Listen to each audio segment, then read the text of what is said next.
A lot of times, what I've noticed, at least through the years from my experience, is each photographer, just like an artist that paints or a person that plays an instrument, you hear a guitar player, like you hear, for example, Jeff Beck, it's Jeff Beck, or you hear Jimi Hendrix. Certain photographers, at least from my experience, have a certain kind of look or a vibe that they're kind of known for. So sometimes you will hire a photographer based on that, if you want to go for maybe a more natural look, or if you want a more slick look. Some guys are known for doing like only studio type shots, where other guys are really good with live photography.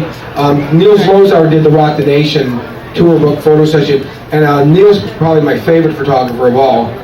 And the reason I like him is I've noticed with all the pictures he takes of any band, they look like who they are. It's like if I'm looking at you right now, if I see a picture that Neil took, you're going to look like you look in person in the picture, but you're going to look good, the best you can be, but still not like overly touched up and done up. He doesn't do that kind of thing. So I like his more natural vibe, but yet he knows how to, and he's really good at directing you and say, I see two chins, so stick your chin out more, and stuff like that.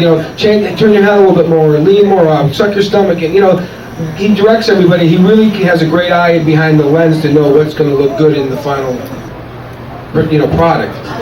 And he's done, he did all that early Motley Crue stuff, a lot of Van Halen, all the Van Halen stuff. He used to hang out with Dave Lee Roth all the time, so he's got, and he did a lot of early Kiss sessions as well. You go to his studio, he's got amazing pictures all on the walls, all the bands he's worked with. So, and I like his vibe. He's really good. He doesn't take any shit from anybody. He cracks the whip and makes sure that he gets the job done in a painless way.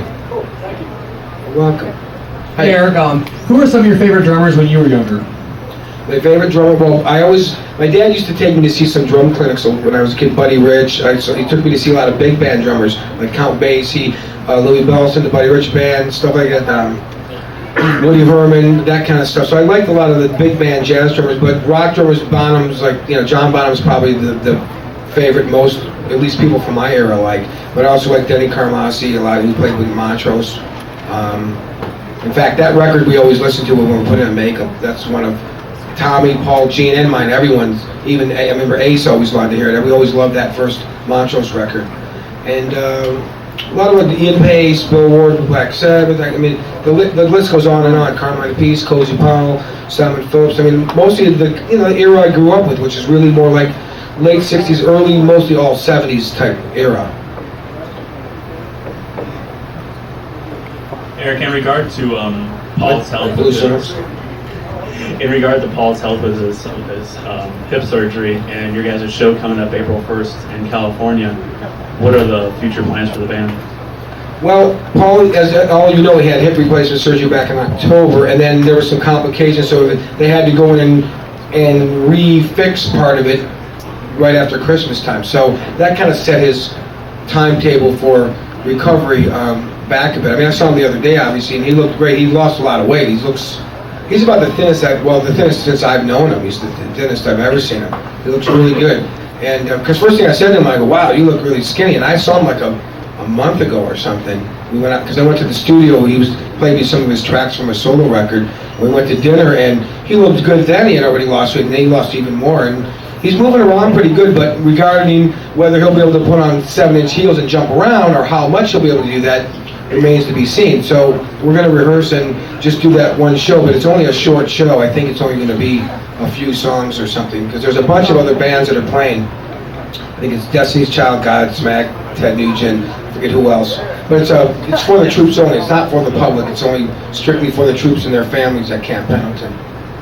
But we were going to, they talked about going to Europe at one time doing all these festivals, but then once Paul had to have the surgery done again, that changed things. So there's been talk about, Gene told me that they were trying to work on going out in the fall in Europe, but we'll see. Since I've been working with him on and off the last few years, we were supposed to go to Europe at least 2 other times, and it didn't happen yet, at least not for me, so we'll see. You're welcome. How you doing? John Corabi, John Corabi. Yeah, what's it like playing with that really fabulous band, Union? And is it true that they're gay? Well, the second part's true. The second part's absolutely true. Black hair dudes. Loaded question. Who would you like to work with that you haven't had the opportunity to yet? Who would I like to work with that I haven't had them? Anybody in Led Zeppelin or anybody from the Beatles. Well, there's only 2 left from the Beatles, obviously. But I've always would love to play with, Jimmy Page or John Paul Jones, like Robert Plant. I think that'd be cool because I love Zeppelin and Beatles, either of those bands.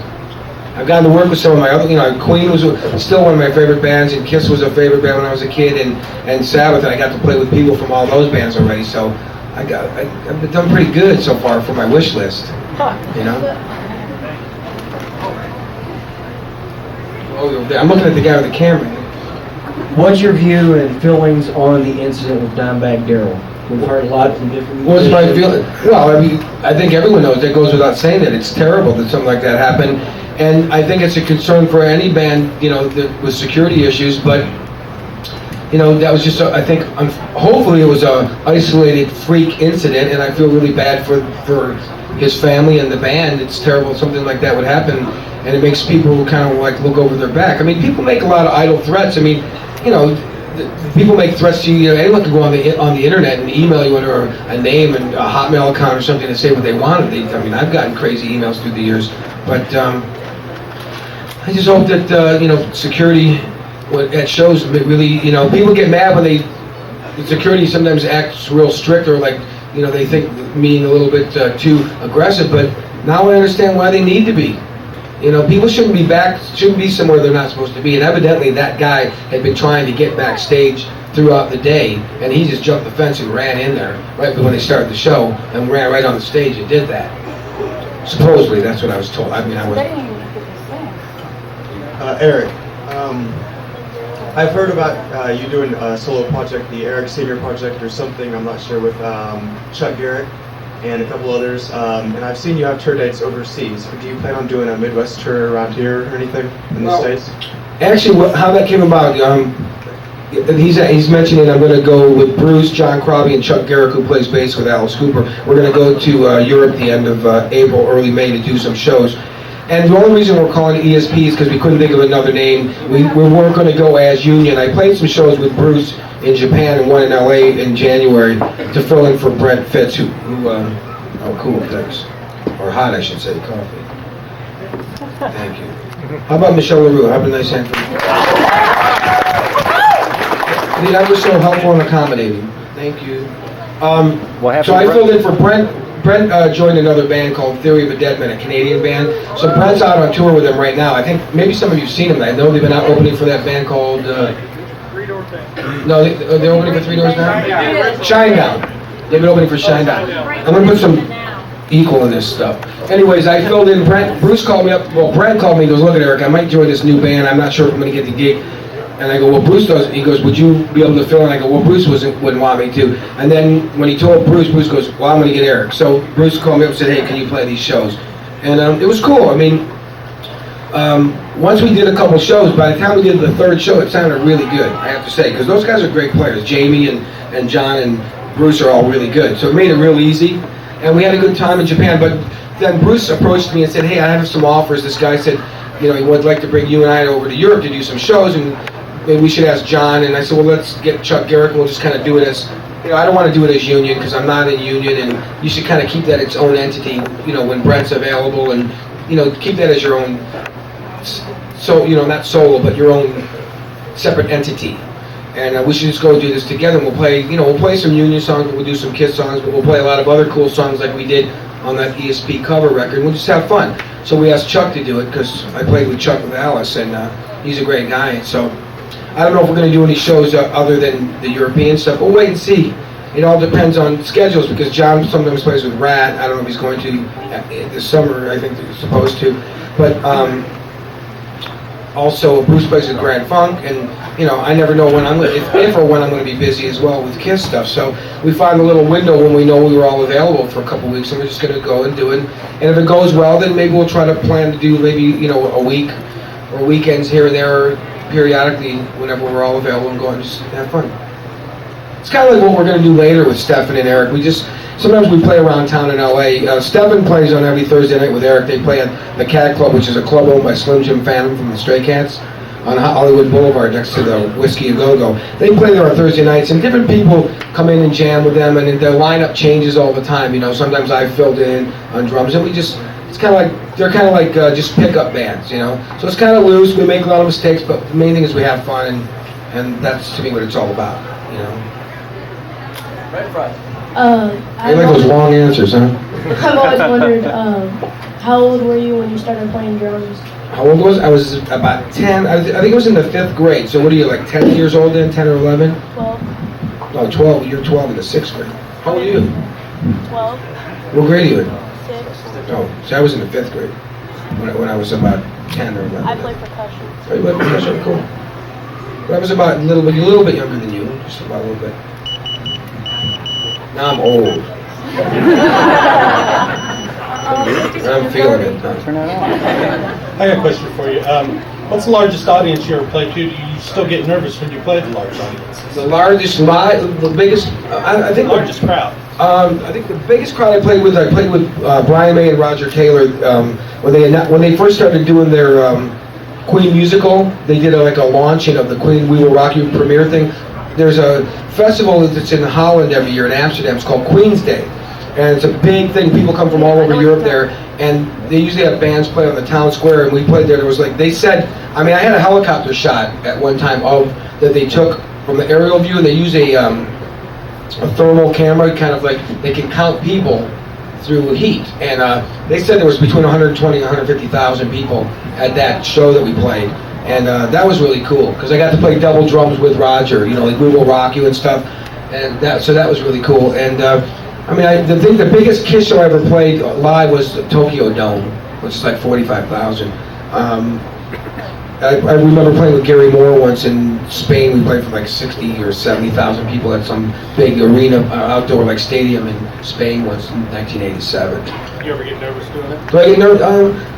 Not really. I have to say the only time I remember getting nervous, the first time I ever did a big gig was when I first started playing with Lita Ford in 1984, and we were opening for Rat. Rat was really big with Round and Round. At that time we played San Diego Sports Arena, and I still remember pulling up and seeing the marquee Rat, Lita Ford on the arena, and that was my first biggest gig. And then we played a couple weeks later at on New Year's at Long Beach Arena for like 18,000 or something. So, I mean, at that time I had no experience. I mean, I played in a couple little cover original club bands, and that was about it. So it was like I got thrown right in the fire. But I have to say, the last time I remember getting nervous was the first time I wore the makeup in 2001 in Japan. Tokyo Dome was the first show. And I never had even put the makeup on other than for a photo session at that time. Never practiced in it or nothing. Never went up on the drum riser. We didn't practice any of that. They just said, all right, because we had problems with production. We never got a chance to rehearse with it. So first time I did it was like I popped my cherry in front of the 45,000 people. So I was nervous. I remember Doc McGee comes up to me during the show and goes, slow down, you're playing too fast, you're going too crazy. And I'm like, okay. So I did finally slow down. You know, by the next show I was okay. You know, a couple shows in I settled down, but the first one I have to admit I was definitely nervous. So I was looking for tomatoes to come flying. No, the Japanese would never do that. America, maybe. Where are we at? Over here? Yeah. You have the mic? Okay, go ahead. How are you doing? As you know, Kiss didn't go too many times to Mexico. I am from Mexico. We just were there. Yeah, I was there actually. I flew to Monterrey, went to the airport, and then there was a big parade from the airport to the arena. Yes. And then the concert was great. So I have two questions. How was that Mexican experience? And number two, do you know why Paul didn't throw the guitar parts to the crowd? Well, I can tell you, okay, first of all, those Mexican shows were the best shows of the tour, and I'm not just making that up, especially Mexico City. That was a great way to end the tour. That crowd was unbelievable, like so intense. I mean, there's nothing against any crowds anywhere else, but they were very passionate in South America, any of the South American countries, Argentina, Brazil, Mexico, they really go crazy. And they just jump up and down and sing all the songs, and they were really into it. But regarding the guitar thing, Paul stopped. He doesn't throw that guitar stuff out at any of the shows anymore because people sue the band. here's what happens. They'll go down and try to give the guitar to somebody, and then two people start fighting over it. Next thing you know, somebody pulls it away and it hits somebody else in the eye or in the head, and then they go, I'm going to sue the band because you endangered me. So what's intended to be a good or fun thing for people becomes a bad experience for everyone. And I mean, they told us not even to throw guitar picks out anymore. Don't throw drumsticks because I had it happen when I was playing with Brian May in England. I threw my drumsticks out, they turned the lights out, and the guy got cracked right in the eye, and they brought him backstage, and they had a big cut, and they had to take him to the hospital. And they were so worried about getting sued, and boy, were we kissing that guy's ass. Majorly. We brought him back, oh, well, you can meet Brian May, we'll give you a bunch of stuff, oh, how you doing? Oh, bring your family back. Because they were worried they're going to get sued. Because they were sued before. Brian May told me Freddie Mercury gave a champagne glass once and it got broken. The band got sued for a lot of money. So, unfortunately, that's the downside of things. What's supposed to be a great experience or a souvenir for all of you, somebody else is ready to sue. Unfortunately, we live in a litigious, that's a big word, basically a sue-happy society. Like gymnasium. Yep. How'd you like playing with Alice Cooper? I love him. Great. I love Alice. He's a great guy. I love all those old songs. I especially love the Al Billy Dollar Babies, which is one of my favorite all-time top 20 or 30 records. He's the easiest guy to work for. The thing I always liked about Alice, he always encourages you to really be a performer. He doesn't worry about anyone overshadowing him, because he knows everyone's there to see him anyways. But he lets you really be yourself. If you want to be a show-off or a hot dog, you can do that. He lets you really express yourself musically, within reason. But it's a good experience. He's always had good guys in the band. I played with a lot of tours with Alice and played with a lot of different lineups or versions of the band. And, I got to play with Eric Dover with Alice and a bunch of other people that just some great experiences. Yeah. Hey Eric, how you doing? All right, how are you? All right. Listen, man, putting Kiss aside and Alice Cooper, Lita Ford, and by the way, you did great and all that. Where were you when you said to yourself behind the drum set and say, man, this is some awesome shit. I can't believe I'm doing this. Where were you when that happened? Where was I? It happens all the time. I figure that. It honestly does. Sometimes I'll be playing, I'll go the thing that, and I think this is true of all things in life, a lot of times it's very hard for us to learn to appreciate, like even right now, being here going, hey, this is cool, I'm sitting in front of a lot of people that are, you guys are all, I have your attention, you're all here, you wanted my autograph or take my picture with me, that's great, that doesn't suck, that's a really cool, special thing, and believe me, I'm not just saying this, I do appreciate it, it's very cool that you guys care enough about that, and what would suck is if nobody cared, so, I'm really thankful for that. I'm very fortunate. I get to do something for a living that I always wanted to do. I was a kid that, just like anybody else, I had posters of, pictures of Kiss on the wall and all the bands that I liked when I was a kid. I had them on my bedroom wall when I was 15 years old. I used to go down to concerts, and back then you didn't have security. I'd get down there early and run in and go down right to the stage and be leaning on the stage. And I still remember going and seeing Kiss on Hotter Than Hell and hitting Ace's platform boots. I was so little. When I'm still small, but I was very small at like 15, and I remember standing on a chair at the Akron Civic Theater in Ohio, and I stood on a chair because the stage was pretty high, in the orchestra pit right in front of Ace and hitting his boots. And, so I know what it's like to be the fan, but I also know what it's like, I don't want to say you grow out of that, but you learn to deal with things from a professional point of view, because now I do this for a living, and I'm not the all starstruck fan anymore, because I realize that at the end of the day, when you see what goes on behind the scene, everybody's just people, I just happen to play drums for a living. Somebody else is a dentist or a doctor, and they cure people. Some people wash cars. Some people type letters in an office. Some people sue people as a lawyer. Whatever. Or defend people for crimes. We're just people, and I'm thankful that I get to do something that's very cool, But there's times where I'm sitting there I gotta say this, every band I played in, there's been some time or another where it's almost like you have an out-of-body experience, or kind of like this weird feeling when you're playing. You're like, oh, this is cool, I'm playing with Brian May, or wow. I remember when I was playing going, wow, I'm playing with Gene and Paul and Ace, and they're all in makeup, and I'm the drummer. Wow, this is really, it's very surreal, like a dream. I don't know how to describe it because it's a euphoric, dreamy kind of feeling that kind of like overtakes you, and it's only temporary, but you kind of almost feel, like I said, out of body experience. Yeah, man. How many times you get laid? Who told you to ask that? You didn't think of that yourself. Come on, you can't even get a hard on. You're asking me questions like that.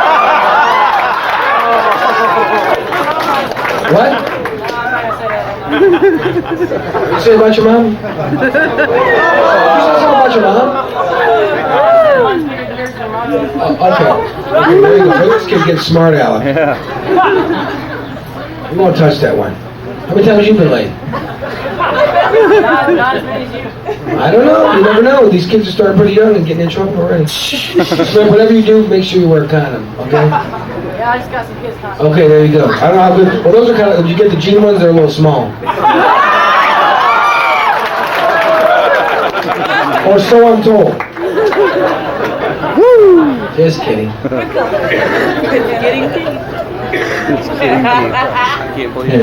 you doing? Doing well, you? Well, I'm here. I'm surviving. Cool. You know, I like to say, better than most, not as good as some. Okay. Out of all the groups that you've worked with, past, present, is there any particular group that you've been able to express yourself more or less than what you wanted to? In other words, drumming-wise, you mean? Right. No holds barred, or you could express yourself. Well, to me, the most important thing you got to realize is that, in my opinion, you play for the song. Play for the band, play for the song. So if you're playing with like Kiss, and you're playing Kiss songs, you know, play the Kiss songs. I mean, I'll admit, when I first started playing with the band, I used to play a lot more hot rodded up and, you know, go crazy with double bass and overdo that. And I know some people liked it. That I started realizing on my own by around 94, 95, I started slowly toning down. I mean, if you listen to MTV Unplugged, by then I started playing with a single bass drum and playing more straight ahead, because I realized, you know, the songs are kind of basic, and that's what they're really about. This isn't a band that has a busy drumming style, and the songs actually probably work better, sound better if I just play them a little straighter. And because I know some people started thinking, oh, why are you playing so with a single bass drum now? And are you trying to imitate Peter Criss? No, I'm not really trying to imitate Peter Criss per se, but I am playing Kiss songs that he originally played on. So in a way, yeah, there is some truth to that. But stylistically, I don't play anything like him. But just like I don't play anything like Eric Carr, each one of us plays our own way and how we approach Kiss songs. But I realized that when you work for people, what keeps you employed and why people usually will hire you is because you will play something that will make them feel comfortable and secure and familiar. It sounds familiar to them, you know? You start straying away from the original stuff too much, then I don't think that's very good. Just like when I played with Brian May, I would learn the Queen songs. I would literally learn all the Roger Taylor parts and try to play them as close as I could to what he did. And then once in a while, you know, if you can squeeze a little of your own personality in there, that's just like the icing on the top, you know? So that's what I try to do. But in answer to your question, I'd have to say probably Badlands is where I played, because we wrote our own music, so I had to write drum parts for music that nobody else had played drum parts to before. So ultimately, when you do your own music with other people, write songs, that's when you really get to play what you want, what you feel. Otherwise, you're playing other people's songs, and hopefully, you know, out of respect to the original songs, you want to try to at least have some resemblance to what was there originally. I mean, a lot of bands, you'll notice, they don't play the songs the same as they did when they first wrote them. That's true of a lot of bands. Even the original players don't. They switch it up a lot. Where's our microphone? Oh, there's Stephen. Hey, you Stephen, how you doing? You're a god. You're a goddamn idiot, I know, thanks. You're stealing my material, Stephen. Show me your abs, Stephen. Come on. Oh, come on. Well, if you insist, Right. You insist? Come on up, Stephen. Say hi to everybody. This is my partner in crime, Stephen.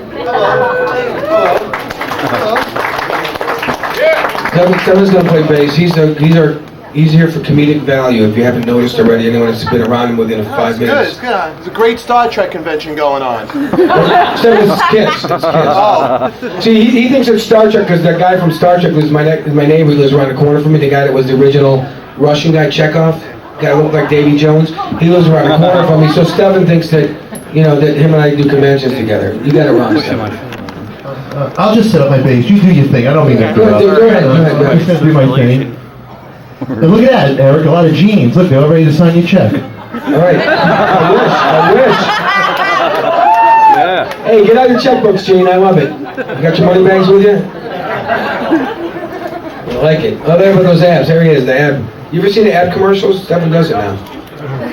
Who's got the microphone? All right, go ahead. Hey, Eric. I'm a big fan of the first drum video you put out. I was wondering if you plan on doing another one of those. I don't think so. I mean, I have it on DVD now with a bunch of extra stuff on there. There's a bunch of extra live stuff and some other tidbits and things that are photos and stuff on there we added. But I did one for Pearl that... Can you hold that for a second? Yeah, sure, no problem. Oh, you got a Beatles convention? Next door, at the Sheraton. Yeah. Okay.